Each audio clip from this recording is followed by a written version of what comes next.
Mi esposa, la directora ejecutiva, tiró su bolígrafo al suelo en la reunión de la junta y dijo, recógelo del suelo. Toda la mesa se rió. No dije una palabra. Esa noche, mi esposa llamó, he decidido cortar todo contacto. Aléjate para siempre. Le respondí, te arrepentirás. Para la medianoche, el grupo de la empresa estalló en pánico, ya que el valor de la compañía cayó un 95%. 540 llamadas perdidas. Ella tiró su bolígrafo al suelo en medio de la sala de juntas, me miró directamente y dijo, recógelo. Había 14 personas en esa mesa. Inversores, directores. El nuevo director financiero que había contratado 6 semanas antes sin decírmelo, y cada uno de ellos o se rió o miró hacia otro lado. Ni una sola persona dijo una palabra. No me moví, no sonreí, no dije absolutamente nada. Y Victoria, mi esposa durante 9 años, la mujer a la que le había entregado el 60% de mi empresa porque la amaba y confiaba en ella y creía que era la socia con la que estaba construyendo algo. Ella inclinó la cabeza y dijo, Dominique, el bolígrafo, como si yo fuera personal. Lo que ella no sabía en ese momento, lo que nadie en esa sala sabía, era que yo había pasado los 11 días anteriores haciendo algo muy silencioso y muy deliberado. Y para la medianoche de esa misma noche, la compañía que habíamos construido juntos perdería el 95% de su valor en una sola sesión de negociación. Su teléfono sonaría 540 veces antes del amanecer. El mío no sonaría ni una vez, pero me estoy adelantando, porque si empiezo por ahí, no entenderás por qué no siento absolutamente nada por lo que le pasó a ella. Y necesito que lo entiendas. Necesito que lo entiendas todo. Mi nombre es Dominique Harlow. Tengo 43 años. Y durante los últimos 11 años, he sido el cofundador y director de tecnología de una empresa llamada Aurelian Systems, con sede en San José, California. Construimos infraestructura de inteligencia artificial empresarial, el tipo de software que se encuentra dentro de hospitales, instituciones financieras y redes logísticas y toma decisiones en tiempo real que la mayoría de la gente no sabe que se están tomando. El tipo de software que, si deja de funcionar correctamente, causa fallos en cascada en sistemas de los que dependen millones de personas. Yo construí la arquitectura. Escribí las primeras 400.000 líneas de código personalmente. Poseía las patentes. Conocía cada capa del sistema de la misma manera que un cirujano conoce el cuerpo en el que se entrenó durante una década. Victoria dirigía el lado comercial, ventas, asociaciones, relaciones con inversores, el liderazgo de cara al público. Era extraordinaria en eso. Quiero ser honesto al respecto. Tenía un don para hacer que las personas poderosas se sintieran como la persona más inteligente de la sala. Y lo usó para llevar a Aurelian de ser una operación de 2 hombres en un garaje de Sunny Valley a una empresa valorada en más de $400 millones. Nos conocimos cuando yo tenía 31 años y ella 28. Nos casamos en Carmel Bay de Sea. Una ceremonia pequeña, 16 personas con vistas al Pacífico. Para ese momento, ya llevábamos 2 años construyendo la empresa juntos, lo que significa que nuestro matrimonio y nuestras vidas profesionales siempre estuvieron entrelazados de una manera difícil de separar. Era mi esposa y era mi socia comercial. Y durante mucho tiempo, pensé que esas 2 cosas se fortalecían mutuamente. Estaba equivocado. Pero me tomó mucho tiempo verlo. Antes de contarte lo que pasó en esa sala de juntas, quiero contarte sobre los 18 meses que llevaron a ello, porque lo que hizo en esa mesa no surgió de la nada. Fue el último movimiento en un juego que no me di cuenta de que ella había estado jugando. El primer cambio que noté fue en el otoño, 18 meses antes del bolígrafo. Victoria comenzó a pasar más tiempo con nuestro inversor principal, un hombre llamado Preston Calvel. Preston dirige una firma de capital privado en Palo Alto llamada Calvel Capital Group y había liderado nuestra ronda de financiación de Serie C unos 3 años antes. Era inteligente, bien conectado y el tipo de hombre que siempre me hacía sentir que estaba midiendo algo cuando te miraba. Lo había tolerado porque su dinero había acelerado nuestro crecimiento en unos 4 años. Nunca me había gustado. Victoria comenzó a tener cenas con Preston que no estaban en el calendario compartido. Llamadas de conferencia que tomaba en la habitación de invitados con la puerta cerrada. Noté estas cosas de la misma manera que notas un sonido en una casa en la que has vivido durante años. No con alarma al principio, solo con conciencia, algo ligeramente fuera de lugar. Le pregunté al respecto una vez, directa y tranquilamente. Dijo que Preston estaba explorando una posible conversación sobre una adquisición y que quería tantear el terreno antes de involucrar a toda la junta. Eso parecía razonable. Lo dejé pasar. Lo que no sabía, lo que solo descubriría mucho más tarde, era que esas cenas y esas llamadas no eran sobre una adquisición. Eran sobre una reestructuración, específicamente una reestructuración del liderazgo de Aurelian que resultaría en que Victoria fuera nombrada única directora ejecutiva con autoridad ampliada y yo fuera reposicionado en lo que llamaban un rol de asesor técnico. Que es una forma educada de decir fuera del proceso de toma de decisiones por completo. Yo era cofundador. Poseía el 22% de la empresa directamente. Las patentes de nuestra tecnología principal estaban registradas a mi nombre, y planeaban marginarme sin una conversación, sin una votación, sin ni siquiera una llamada de cortesía. La segunda cosa que noté llegó unos 4 meses después de que comenzaran las cenas. Victoria comenzó a contratar a personas que no conocía en departamentos sobre los que no me consultaron. Un nuevo jefe de producto llamado Garrett Simmons, reclutado directamente de uno de nuestros competidores, una directora de comunicaciones llamada Brooke Dalton, cuyo historial busqué una vez y encontré completamente anodino. Excepto por el hecho de que había trabajado anteriormente para la firma de Preston Caldwell durante 2 años. Un director financiero, Randall Pierce, traído discretamente, anunciado a mí por un mensaje de texto un jueves por la tarde, un director financiero, nuestro director financiero, por texto. Llamé a Victoria inmediatamente. Dijo que la junta lo había aprobado. Dije que no me habían consultado. Dijo que las cosas se habían movido rápidamente y que quería asegurar a la persona adecuada antes de que alguien más lo reclutara.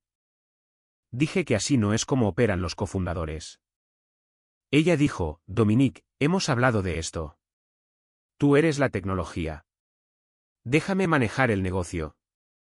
Nunca habíamos hablado de eso, ni una vez en 11 años. Esa noche, yacía en la cama junto a ella en nuestra casa en Saratoga, escuchándola dormir. Y comencé a pensar en algo que había estado evitando pensar durante meses. La empresa que había construido, la arquitectura que había diseñado, las patentes que estaban a mi nombre. ¿Cuánto de ello realmente controlaba todavía? ¿Y qué se estaba poniendo en marcha a mi alrededor mientras yo miraba el código y no los calendarios? Empecé a prestar atención de manera diferente después de eso. Si has estado con nosotros por un tiempo, sabes que este canal trata sobre historias reales, familias reales, decisiones reales, consecuencias reales. Si esta es tu primera vez aquí, deja un comentario y dinos desde dónde nos estás viendo. Dale a suscribir y danos un me gusta. No te cuesta nada y significa todo. Y te prometo que esta historia no ha hecho más que empezar. Quédate conmigo.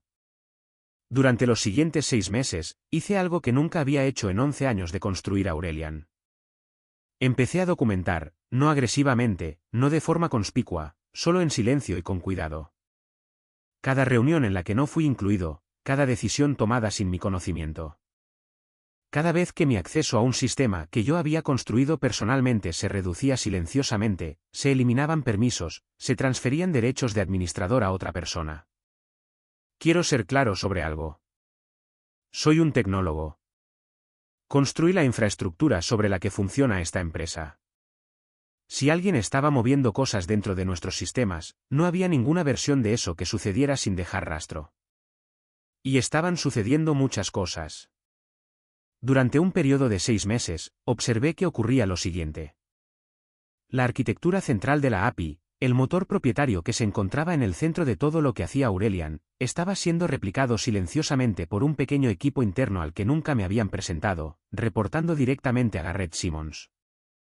Estaban construyendo una versión del sistema que no dependía de mi mantenimiento, mi aporte o mi participación continua. Se estaban construyendo una puerta para salir de su dependencia de mí. No eran lo suficientemente buenos para hacerlo, pero aún no lo sabían. También descubrí, en el proceso de revisar alguna documentación histórica para la renovación de un cliente, que Preston Caldwell había estado acumulando acciones. No de manera dramática, no de una manera que activara ningún umbral de reporte que hubiera llamado mi atención. Pequeñas compras consistentes durante 14 meses a través de 3 entidades holding diferentes. Cuando las sumé, poseía el 18% de la empresa.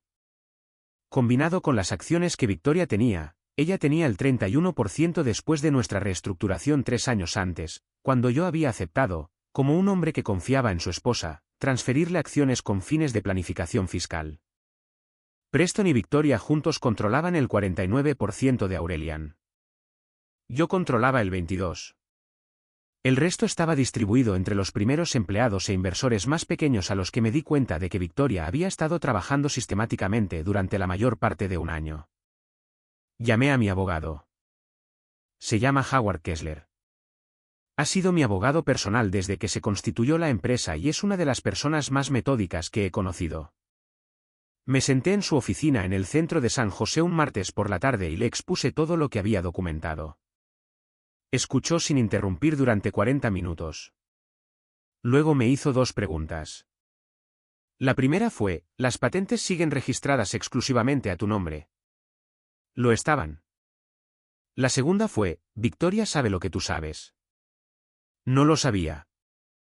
Howard se reclinó en su silla, miró al techo por un momento y dijo, entonces todavía tienes una cantidad considerable de influencia.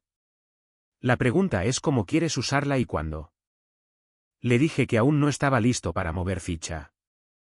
Quería entender el panorama completo antes de hacer nada. Él asintió y dijo, Dominic, cuando estés listo, sé muy deliberado. Estas cosas tienen una forma de moverse más rápido de lo que esperas una vez que comienzan. Tenía razón en eso. Se movieron más rápido de lo que nadie esperaba. La reunión de la Junta fue convocada para un martes a finales de marzo.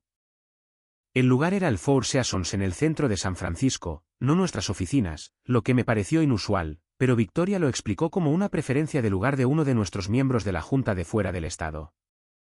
Conduje desde San José esa mañana vestido con una chaqueta y sin corbata porque había usado corbatas en las reuniones de la Junta durante 11 años, y estaba cansado de ellas.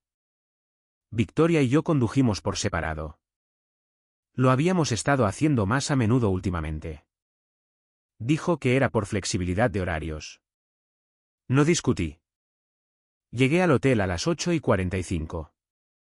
La reunión era en una de las salas de conferencias privadas en el segundo piso, la sala Napa, como la llamaba el hotel. Ventanas de piso a techo con vistas a Market Street. Había 14 personas en la mesa cuando entré. Conocía a la mayoría de ellos. Preston Calvell ya estaba sentado en el extremo más alejado, directamente frente a la silla que siempre había sido la mía. Asintió cuando me senté. Victoria estaba en la cabecera de la mesa. La primera hora fue estándar. Cifras trimestrales, actualizaciones del plan de producto, una presentación de Randall Pierce sobre la nueva estructura financiera. Brooke Dalton dio una actualización de comunicaciones. Dije muy poco porque estaba observando. Estaba observando la forma en que la sala se orientaba alrededor de Victoria, la forma en que Preston la seguía, la forma en que Garrett Simmons se remitía a ella en cuestiones técnicas que deberían haberme dirigido a mí. Estaba observando la arquitectura de un cambio de poder que se había construido mientras yo estaba con la cabeza metida en el código. Luego Victoria pasó al segundo punto del orden del día. Lo llamó revisión de alineación organizacional. Tenía una presentación de diapositivas. Hizo clic en la primera diapositiva. Mi nombre estaba en ella, listado bajo un nuevo título que nunca había oído antes en un organigrama que nunca había visto, debajo del nombre de Garrett Simmons, debajo de él. Miré la diapositiva por un largo momento. Luego miré a Victoria. Ella estaba mirando sus notas. Hizo clic en la siguiente diapositiva que describía el alcance de la nueva función de asesoría técnica, que no incluía informes directos, ni autoridad presupuestaria, ni un asiento en el comité ejecutivo. Y un periodo de transición de 90 días durante el cual se esperaba que informara a Garrett Simmons sobre las dependencias técnicas clave. Iba a informarle sobre el sistema que yo había construido, el sistema del que tenía las patentes, como si fuera un consultor saliente entregando un proyecto. Esperé. Esperé a que alguien me mirara, a que me preguntaran cómo me sentía al respecto, a que indicaran de alguna manera que mi respuesta a ser eliminado de la estructura de liderazgo de mi propia empresa le importaba a alguien en esa sala. Nadie me habló. Nadie me miró. La diapositiva cambió de nuevo. Fue entonces cuando Victoria cogió su bolígrafo, se giró hacia mí y lo dejó caer al suelo. Y dijo, recógelo. La mesa se rió. Quiero describir esa risa para ti porque es importante. No fue la risa sorprendida e incierta de personas que no sabían lo que estaba pasando. Fue la risa cómoda de personas que habían sido informadas, a las que se les había contado una historia sobre Dominique. Silencioso, técnico, no un líder, necesita entender su papel, y que estaban viendo esa historia representada frente a ellos. Era una risa de confirmación. Era una risa de grupo, del tipo que te dice que el chiste ya se ha contado antes y que tú recién estás escuchando el remate. Miré el bolígrafo en el suelo. Miré a Victoria. Miré a Preston, que me observaba con algo que solo puedo describir como anticipación. Luego me levanté, recogí mis materiales lentamente, me abotoné la chaqueta y salí de la sala Napa sin decir una sola palabra. Oí a Victoria llamar mi nombre una vez mientras la puerta se cerraba. Seguí caminando. Llamé a Howard Kessler desde el ascensor y le dije que comenzara. Lo que Howard había estado preparando durante las 6 semanas anteriores, porque le había dado la instrucción de prepararlo sin darle aún la instrucción de ejecutarlo, era una acción legal y técnica cuidadosamente estructurada que quiero explicarte porque los detalles importan. El primer componente fue una notificación formal a Aurelian Systems y su junta directiva sobre la replicación no autorizada de tecnología patentada. El equipo de desarrollo interno que había estado construyendo silenciosamente la arquitectura alternativa había incorporado en el proceso elementos significativos de mi motor central patentado. No hábilmente disfrazados, no sustancialmente transformados, directamente incorporados. El equipo de Howard había contratado a 2 expertos técnicos independientes que habían revisado el código lado a lado y concluyeron que había una clara infracción. Esa notificación se envió a la Junta, al asesor legal externo de la empresa y al Austo la tarde en que salí de esa reunión. El segundo componente fue una objeción formal a la reestructuración organizacional presentada ante la Junta, con el argumento de que la reestructuración violaba el acuerdo de cofundadores firmado en la creación de la empresa. Un acuerdo que requería el consentimiento unánime de los cofundadores para los cambios en la estructura de informes ejecutivos. Victoria y yo éramos ambos cofundadores bajo ese acuerdo. Ella había intentado moverme sin mi consentimiento. Eso no fue un descuido procesal. Fue un incumplimiento. El tercer componente fue algo más específico. Y esta es la parte de la historia que quiero que entiendas claramente porque dice algo importante sobre lo que significa conocer realmente lo que construiste. La arquitectura alternativa que habían estado desarrollando, la diseñada para hacerme innecesario, tenía una dependencia crítica que ellos no conocían. Había una capa en nuestro sistema de autenticación, algo que yo había escrito personalmente en los primeros días de la empresa, por la que pasaban todos nuestros contratos empresariales. Sistemas hospitalarios en Texas y Arizona, redes financieras en Nueva York, una plataforma logística que manejaba la gestión de la cadena de frío para la distribución farmacéutica en 14 estados. Todo se autenticaba a través de una capa que se encontraba en un repositorio bajo mis credenciales de administrador personal. Esas credenciales habían estado en la lista de elementos de acceso que me habían transferido silenciosamente durante los 8 meses anteriores.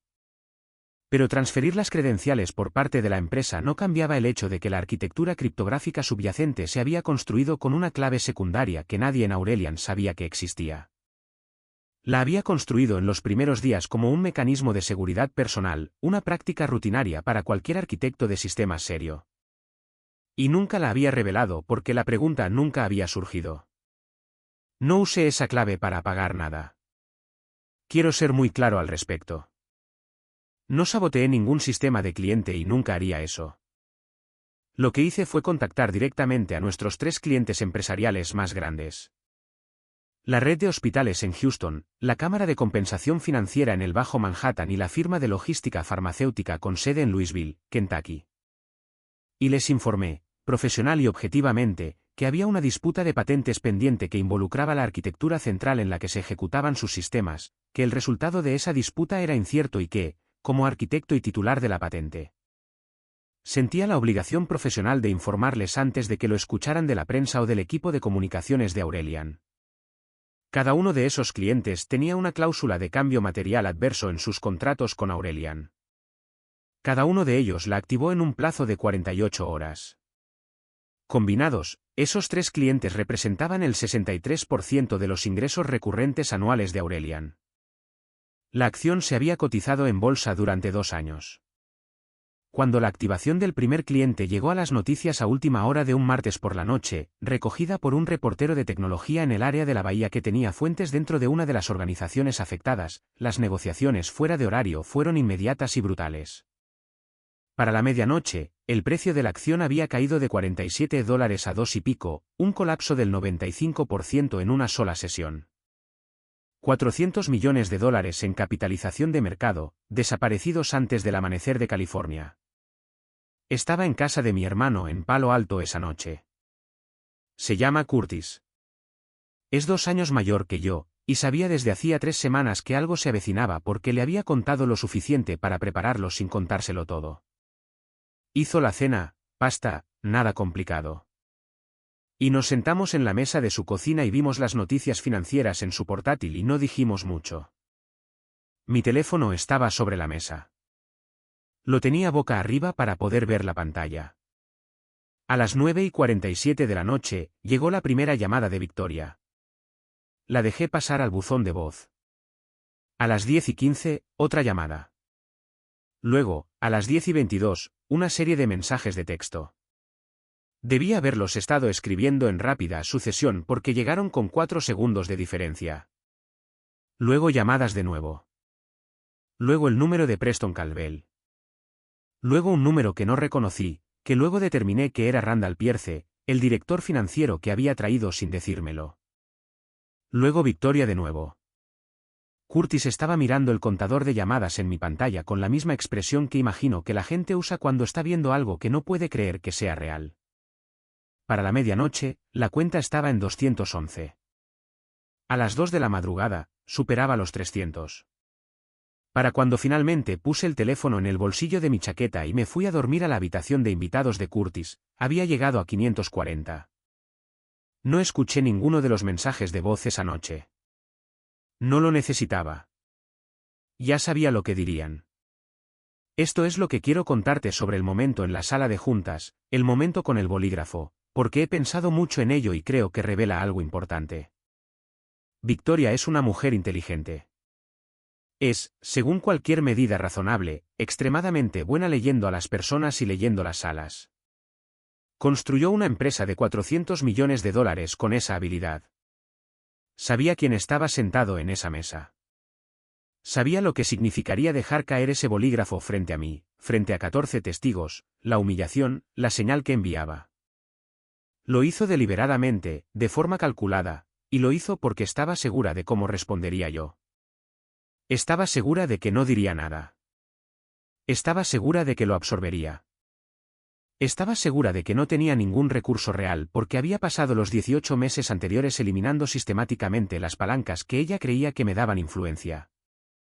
Lo que no había tenido en cuenta era la única palanca que no podía tocar. Lo que estaba en mi cabeza, la arquitectura que yo había diseñado, el código que yo había escrito, las patentes que llevaban mi nombre y solo el mío, la clave de autenticación secundaria que había estado en un archivo personal encriptado desde 2016.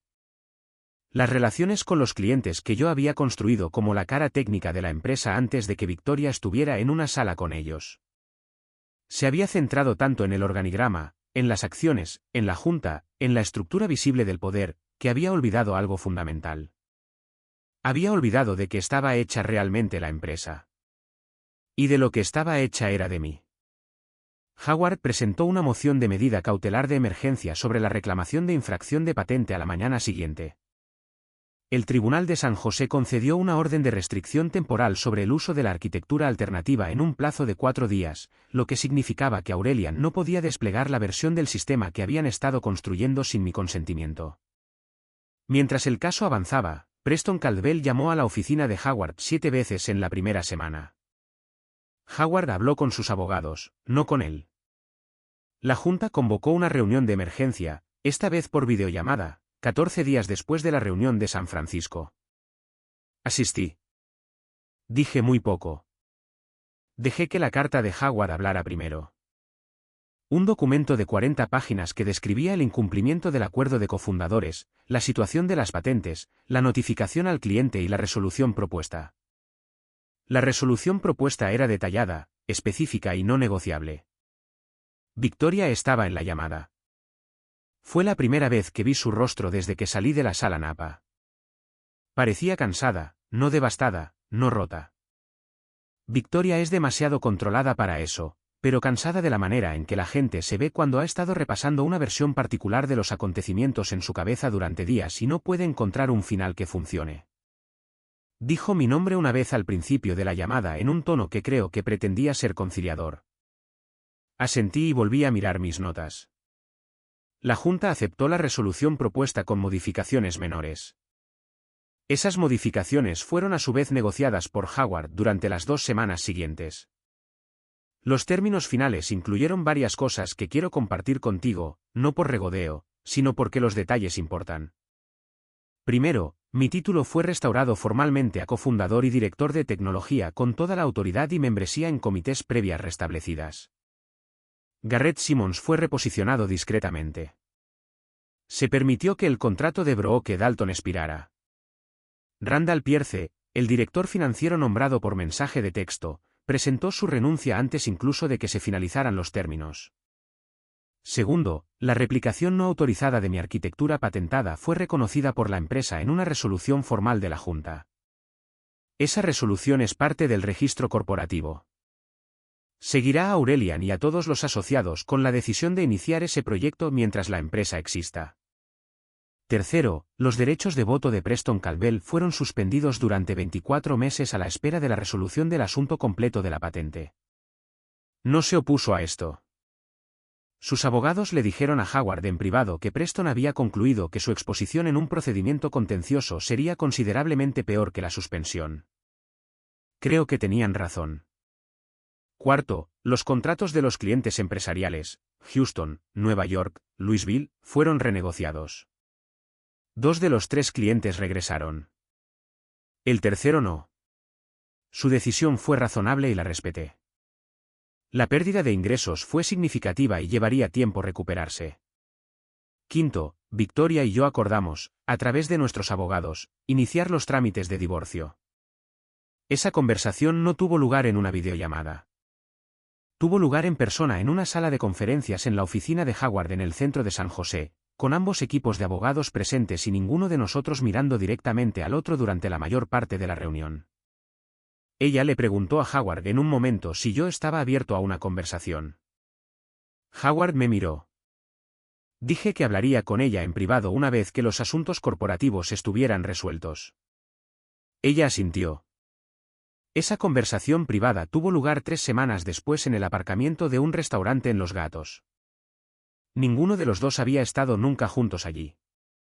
Estuvimos junto a mi coche durante 40 minutos. Quiero contarte lo que se dijo, pero no creo que me corresponda compartirlo en detalle. Lo que diré es esto, se explicó, no como una disculpa exactamente, sino como una explicación. Me dijo que había tenido miedo, que la empresa había crecido más rápido de lo que esperaba, y que había llegado a temer que la complejidad técnica que yo controlaba era un tipo de poder que ella no podía controlar, y ese miedo la había empujado hacia la propuesta de Preston.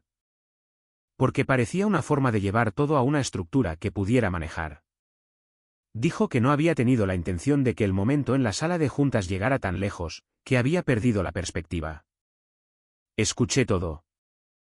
Creí la mayor parte. No creo que Victoria se propusiera al principio hacer lo que hizo. Creo que se vio arrastrada gradualmente a una estrategia que era más de Preston que suya y luego estaba demasiado comprometida con ella para dar marcha atrás. Nada de eso cambió lo que se sintió al sentarse en esa mesa en San Francisco. Nada de eso cambió el bolígrafo en el suelo.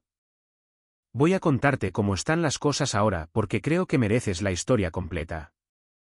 El divorcio se finalizó 7 meses después de la reunión de la Junta. El acuerdo fue complejo porque Aurelian era complejo. Las acciones, las patentes, la propiedad intelectual, el valor destruido y parcialmente recuperado después. Howard describió la negociación como el acuerdo personal más técnicamente intrincado que había manejado en 31 años de práctica. Le creo. Todavía estoy en Aurelian. Eso sorprendió a algunas personas. La sabiduría convencional, la prensa tecnológica que cubrió brevemente la situación de la Junta sin entender nada de ello, asumió que tomaría el acuerdo y me iría. No lo hice. Aurelian es mía de la manera en que las cosas que construyes con tus propias manos son tuyas. No voy a regalarla porque alguien decidió incorrectamente que yo era prescindible. La acción se ha recuperado alrededor de un 40% desde su mínimo. Queda un largo camino por recorrer. Tengo una junta directiva diferente ahora, una reconstituida. 3 nuevos directores independientes incorporados como parte de los términos de la resolución.